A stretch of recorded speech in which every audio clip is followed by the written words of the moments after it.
Howdy, folks. I'm Victorious Vixen, vigorously visiting vibrant villages. I'm Amber. And here are more vibrant villages for us to visit. I guess that makes sense since we are reindeer. Let's get started. Alright, folks, and our first letter is titled, Am I a Jerk for Saying That I Won't Kid Swap Over Our Christmas Holiday? I'm a 32-year-old female, and I have a brother, Charles, a 38-year-old male, who has a girlfriend, Claire, a 35-year-old female. Claire has a daughter, Ruby, an 8-year-old female, who has additional needs. This will be relevant later. And I have a daughter, Bae, 4 years old. We are all, along with mine and Charles' parents, going to be on a family holiday over Christmas. Claire was originally not bringing Ruby, as she wasn't meant to be staying with her father, but her dad is a flake and canceled, so Claire is now bringing her. For some context, Claire loves my daughter, which is great. She will volunteer to babysit her. I don't need a babysitting as I'm stay-at-home mom and my mother is nearby for emergencies. Unprompted. And whenever we see her at events, she always wants to play with Bae. Bae loves her and it's nice to see, but it's noticeable how she will spend the whole afternoon fussing over Bae, even when me and my husband are perfectly capable of looking after her. But again, she's great with Bae, so we don't mind. Well, a couple days ago, Claire and I were texting about what to pack for the trip as I was lending her some clothes. During this, I sent her a picture of what I was packing for Bae to give her some idea of what Ruby would need. And Claire said that she was really looking forward to seeing Bae. She then suggested for a couple of days during the holiday that we do a kid swap where we babysit each other's kids for a day. I was immediately not keen on this idea as I've only met Ruby twice and I know nothing about her needs or how to properly look after her. Also, I come on holiday to spend time with my child, not farm her out to other people. I skirted around the issue, saying that we could definitely do things together, but Claire kept pushing me to agree. She wanted for her and Charles to take Bae for a day to go ice skating. This back and forth went on for a little while before I finally said, no, I'm not letting you borrow my child. You already have one. Claire said that I was being unfair and that she deserved a break and to have an enjoyable holiday too. She then said that she didn't want to borrow my clothes anymore and stopped texting me. Charles is now saying that she's very hurt that I won't let her take Bae out and that Claire adores her. I said that that's not the point, that I'm not comfortable caring for Ruby on my own, and frankly, I find it a bit odd that Claire's idea of a break from parenting involves babysitting. Charles says that I'm massively over-dramatizing, and that babysitting Ruby for a few hours doesn't need a degree, and that I should just help Claire out. Now I'm wondering if he's right. Am I the jerk? Alright, folks, what do you think? Jerk or not the jerk? Not the jerk. This feels really a little bit weird and creepy how she's trying to play happy family with your kid. Yeah. And you know what? If this is not an issue to babysit Ruby, why doesn't Charles take her for a little while? Yeah. It seems like there are all kinds of options that don't involve using your kid as a stand-in for her little happy family where she doesn't have her disabled child. Yeah, I feel like this is pretty icky in that respect. It does seem like she wants OP's child because she's normal and not broken or something like that. And I mean, I'm saying that heavily in quotes. Right. Which is really, like, I understand that it probably takes a lot of energy to parent her child. I don't know what disability she has, but I understand, different children have different needs. But the way she's acting, again, it's not like, oh, I just need a break, I'm really stressed. It's, I want to play happy family with your child. Yeah, it seems like she's acting out some kind of fantasy here where she's able to have the child that she wants as opposed to the child that she has, and that she's using Claire as a proxy to do this. And I think that that's actually really unfortunate. I don't think that that's healthy at all. Because I think that in the end, it's going to cause Ruby to be neglected in some way, shape, or form. And Ruby is probably going to realize at some point in time that this is happening. And that doesn't seem like that's a really good situation. Right. Well, OP has met Ruby twice. It doesn't sound like she's spent any extended period of time with her. So how do they know that Ruby would even get along with her? Yeah. How do they know that OP is going to be able to adequately meet her needs? It sounds like they're just willing to pawn her off onto whoever they can just so they don't have to deal with her, which is really, again, really sad. Yeah. But, if she needs a break, again, Charles can take the kid on his own for a bit so that she can have her break, or Mm-hmm. they can hire a babysitter, or there are any number of things they can do that do not involve taking OP's child. Yeah.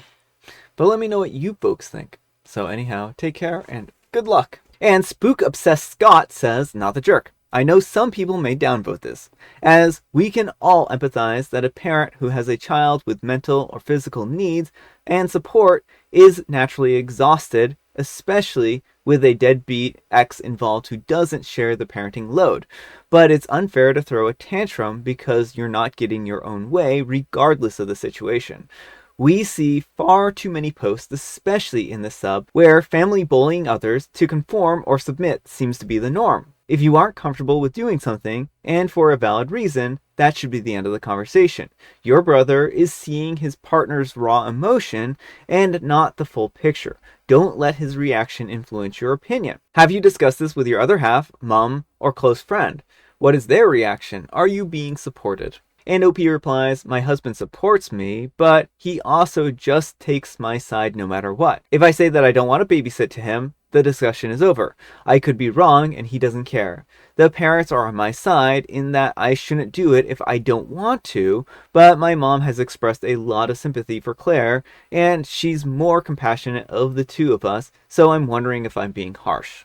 Alright folks, and our next letter is titled, Am I a Jerk for Reporting My Therapist After She Revealed Information to My Stepmother? I'm a 21-year-old female, and I lost my mother in 2021 in a bus accident. It was sudden and devastating, and I have no one to turn to for support. And my dad married my stepmom a year later. I currently live with them preparing for medical school. I have to say that I'm not excited to start because I have a lot of unsolved grief and needed to talk and get some stuff off my chest. My stepmom has been trying to insert herself as a replacement for my mom, and it's obvious. She's the controlling type that gets involved every single aspect of my life and makes it uncomfortable. I told my dad that I'll be seeing a therapist. My stepmom said that she would take care of it. I've been in therapy for 2 months now. However, lately I've noticed that my stepmother wants to talk about things that I regularly bring up in therapy to my therapist. She's bluntly asked questions about things that I said in therapy at some point and offered me money to talk to her. I stopped talking to her, but she started bringing up my mom during dinner, and it's not easy to talk about my mom. It's very stressful and causes me to get emotional. When I asked how she knew, she admitted that the therapist told her. I was shocked. She went on about why I shouldn't hate her and respect her more and get rid of the negativity and just accept and try to adapt to this new normal. I had no response, but I was mad and I yelled at her and I told her that she had no right to police my words and get involved in my personal matters. My dad said that I shouldn't yell because my stepmom is just worried about me and wanted to make sure that I was making progress in therapy. I left the kitchen and decided to stop seeing my therapist the next day. And I told her about what my stepmother said and told her that I'll be reporting her for breaking confidentiality. My stepmom threw a fit, and my dad told me to back down and that I was free to stop going, but not to cause an issue and mess with people's careers and act out like that. I refused to listen to him, and he's still telling me to stop it. He ignored how upset I am. Am I the jerk? Alright folks, what do you think? Jerk or not the jerk? Not the jerk. So much not the jerk. This therapist needs to lose her license. Yeah. Like, what she did is inexcusable, and by reporting her, you may spare other people who are in even more vulnerable situations from having people know their personal business. Yeah, I mean, the last thing you need is a therapist with loose morals. Mm-hmm. And it seems like she is taking advantage of the situation. There's a reason why there's a doctor-patient confidentiality. Mm-hmm. There's a reason for FERPA. She's breaking the law. She's literally breaking the law. And she deserves to be punished for that. And I don't understand how anyone can stand there and defend her while she does something like this. Well, because it benefits a stepmom, don't you understand? Like, your stepmom and your dad, too, are being very selfish. They're not concerned about your needs. They're just concerned about making your stepmom feel happy and like she's included in the family. Yeah. And the thing is that OP is 21. Mm-hmm. She is well past the time in her life that she's probably going to be willing to accept another mother figure. Well, especially so close after her own mother passed away. Yeah. Like, it's such so like literally 1 year later, and her dad's already remarried and Yeah. inserting this woman in her life. Yeah. So it's pretty terrible, and I feel bad for OP because they should never have been put into this situation, and the Mm-hmm. only reason why they're in this situation is because their stepmother is a shady individual, Mm-hmm. and their therapist is a shady individual. Mm-hmm. But let me know what you folks think. So anyhow, take care and good luck. And Monroe City Madman says, not the jerk, for all your therapist knows, you live in a horrendously abusive household, and their actions just got you handcuffed to a radiator in the basement for 3 months. That's just the worst case scenario. Really, what is said in this room stays in this room is number one rule in every therapy office. What's up with your dad telling you not to report it? Parents should not pressure their kid to cover up abuses, but part of growing up is learning not to cover up what your parents would cover up. And there's the fact that your stepmom handpicked this therapist. Your therapist didn't just slip up and offer info. Your stepmom and therapist planned this out from the beginning. But anyways, report her, because the next patient might get handcuffed to a radiator or worse. I mean, maybe their example is a little bit extreme, but it's not untrue that people who go to therapy and talk about these kinds of things, if that information gets into the wrong person's hands, Mm-hmm. if they're in an abusive relationship or something like that, it could result in more abuse. Yeah, exactly. All right, folks, and our next letter is titled, Am I a Jerk for Shaming Someone Who Shamed Me? I admit that this is petty, but some mutual friends think that I'm a jerk, and it doesn't really seem to rise to the level of being a jerk to me, so another opinion would be helpful. I'm a 19-year-old female, and I'm not intimately active with other adults by choice. Not for any moral reason, I just want to focus on university without extra complications, and I'd rather my first be with someone that I care about and feel completely comfortable with. Guys get weird about it when adult intimate time comes up. Either they fetishize it, or they turn it into a challenge, or they lose interest. The guys that get all excited about a 0 body count are the worst, and is my number one dating pet peeve. There's this guy, we'll call him Bob, that hangs around my friends group because he's one of the other guys' roommate. Bob has his good moments, but he acts terrible when dating or adult intimate time comes up. Bragging about sleeping with a lot of girls, but also looks down on them for being loose. I try to avoid Bob. Anyways, Bob asked me out right before Thanksgiving break. Like 2 days before that, I heard him talking to one of the guys about a girl that he went on a date with and said that he would hit it and quit it because he doesn't date women who sleep around. So when Bob asked me out, I said no thanks. He pressed me for a reason, and I told him that I heard him talk about all of his hookups, and I don't date guys who sleep around. You should have seen his face. He said it really wasn't that many, and he was exaggerating a little. I'm wife material, so he's not looking to hook up. I said that if his body count was over 0, he was too easy to be husband material. Bob lost it, and the friend group is now split. Some think it's hilarious, and Bob got a taste of his own medicine, and others think that it was wrong to shame him, even if he is kind of a bellend. Alright, folks, what do you think? Jerk or not the jerk? Not the jerk. And I think the key thing here is OP was more doing this to prove a point and to turn his logic on its head. Yeah.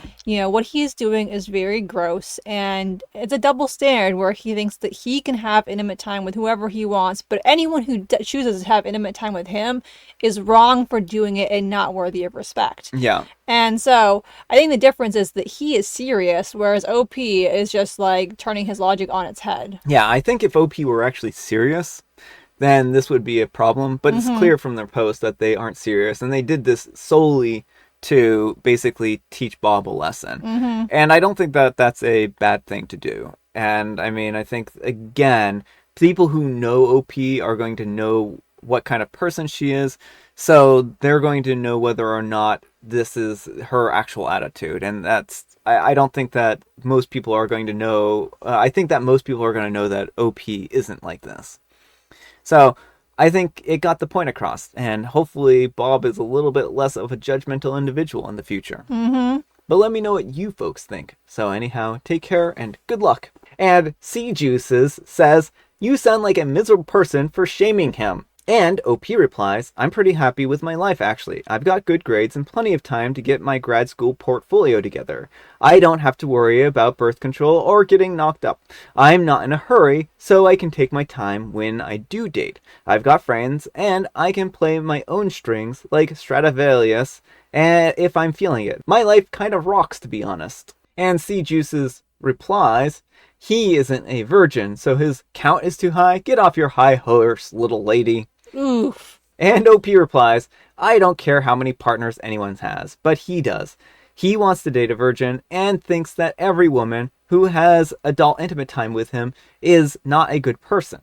But he's not a virgin himself and brags about sleeping around like every single week, and yet doesn't like being turned down for being the same way. The horse ain't that high, and he still can't mount up. And Stormy, 1961-1111, says, not the jerk. I am sitting here laughing my butt off. Mob got exactly what he deserved. Don't let your friends convince you any different. Not only is he a shamer, he is a liar by his own admission, exaggerating a little. And Optimistic Dreamer says, even if he exaggerated all of his body counts, I still find it funny.